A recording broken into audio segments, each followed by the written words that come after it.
Hey, this is Jeremy with Painless Company Painting. We're here today to do a short video on ladder safety. I've been a contractor for over 30 years now, or worked in the industry over 30 years and been a contractor for about 15 of those now. And as most people know, the most dangerous part of our job is using ladders, and most importantly using ladders correctly. So this video is going to be based on using an A-frame ladder. This is your standard 8-foot 300-pound rating type 1A A-frame ladder. You may not believe this, but I will tell you it to be true. This 8-foot ladder is the most dangerous ladder that we use. We use extension ladders, we use 4, 6, 8, 10-foot A-frames. These A-frames are the most dangerous ladders that you use. I've seen a lot of falls come from these, so we want to cover the basics in this video on how to be safe on these ladders. So the first thing you do always when it comes to using a A-frame ladder is that you need to inspect the equipment. And by inspect the equipment, I mean we want to make sure that the feet are on all 4 of these, that it's not cracked or broken in any way. So we would check all 4 legs, making sure that it's all sound. The second thing we want to do is make sure that when this is opened, as it is now, that these braces, the hinge points, are not damaged, meaning they should have just a 1/2 inch of play only on this. I don't know if you can see that, but there's just a little wiggle. They're tight, and so that way they don't bulge out and then throw the ladder off of balance. The next thing you want to do is make sure that all the rungs are sound. This is your stepping point, so we want to make sure all the rungs are sound. Once you've covered that the ladder is safe and operable, you can now use it for the day. Take 2 minutes every time, inspect the ladder, make sure the equipment's sound. It'll save you a fall and save your head. You don't want stitches. So the next thing we're going to do is cover how to set up the A-frame properly. The reason why this is a dangerous ladder is because if you notice, it starts smaller at the base, and the higher you get, it gets more narrow. So what can happen is that as you get to the top, your body and balance now is at the top of this, and as you lean from side to side, you can push the ladder away from your body. So real critical when using a ladder like this that we are not leaning out and pushing the ladder away from us. I'm not going to fall, but I'm going to give you an example. We should not be doing this to try to reach, or this on the other side. We have a rule, and an OSHA rule, that your feet should be on the 2nd rung. Now the 2nd rung does not include this top platform. This is not considered a platform for standing ever. Never standing on the top of this. I see journeyman painters do this time and time again to reach that extra foot, and this is an absolute no. Because standing on top of this is a sure way to fall.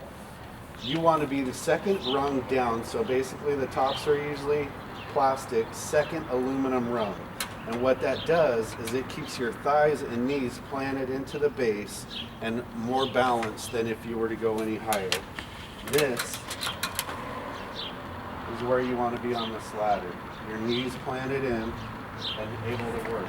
You can tell already that a little bit of shifting and leaning can become very problematic and dangerous. So make sure you're not above this. If you need to get above it to reach another elevation, then get a bigger ladder. That's the ticket. Always use the right ladder for the right job. So that's one thing. Don't step above the 2nd rung. The next thing is ladder placement with these guys. So when you move it into place, on most exterior projects that we do, we're not on concrete that's level. In an ideal world, everything's level and the ladder's always sitting level. That's just not the case. We're working outside a lot, and we've got landscape, we've got soft dirt, we have a line of gravel against the building. at our access point. And so we need to make sure that the ladder is stable, and sometimes that means that you have to manually stabilize it. So we're going to put this into the gravel, and we're going to make sure that it's level. By level, I mean as I push down on this, it's not wobbling back or forth. So the ladder is now stable. I had come to the front of the ladder, and I gently step down on the front of this lower rung here. By doing that, I can ensure that when I climb the ladder, the weight is not going to sink the front legs and throw this off balance. So we want to make sure that that thing's nice and level. Now I can climb the ladder, and as I go up the first couple steps, I will use my body to lean into the front again to double check that it's stable and level. I'm not just going to walk up this and assume everything's fine. So I climb up, double check. Okay, I push down, we're still stable. I'm going to go up to the second rung.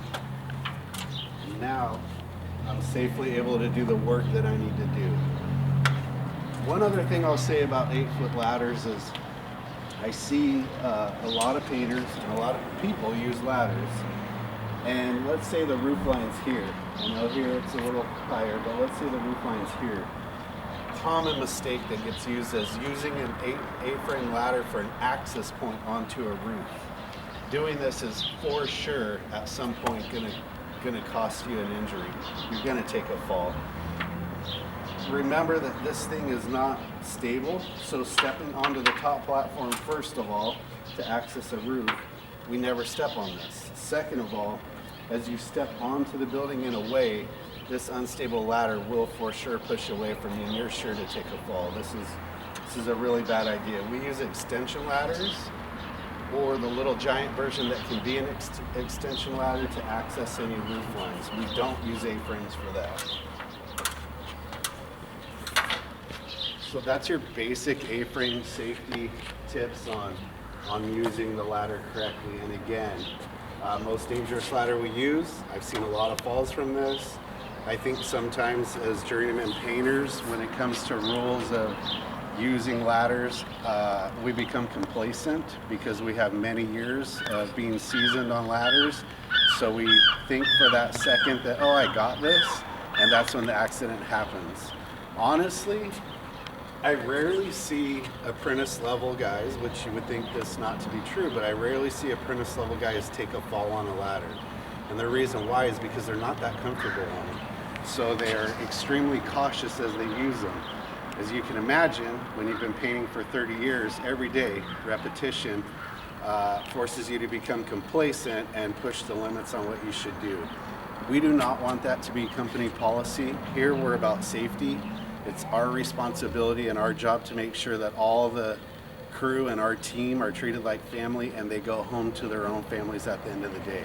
So I cannot express enough how ladder safety and using the tips in this video are super critical to the safety of not only yourself but our whole team.